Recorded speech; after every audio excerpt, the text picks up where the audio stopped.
В Ленске закрывают единственную государственную оптику, где цены на очки и контактные линзы были приемлемы для всех. Много лет ей пользовались пенсионеры, бюджетники и школьники. Этот вопрос озвучили жители города во время прямого эфира с исполняющим обязанности главы Ленского района Василием Лукьянцевым, рассказывает Наталья Беспалова.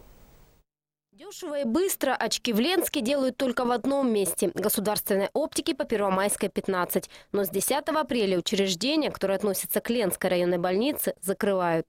Ее же давно хотели ликвидировать, все равно вот был разговор 3 года назад. А почему хотели закрывать? Ну, нерентабельность, не ликвид. Вадим Токмашов пользовался услугами государственной оптики несколько лет. Здесь он покупал очки и проверял глаза, как в кабинете у офтальмолога. Ведь оптика была еще и центром коррекции зрения. О том, что ее закрывают, Вадим Токмашов узнал от нас и очень удивился.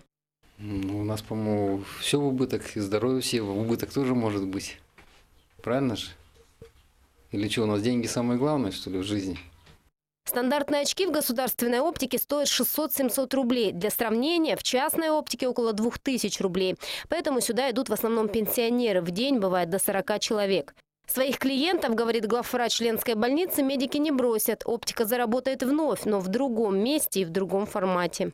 Центр коррекции зрения там будет закрыт. Одновременно мы решаем вопрос о том, чтобы открыть его аналог у нас в районной поликлинике, где и будет работать указанный специалист.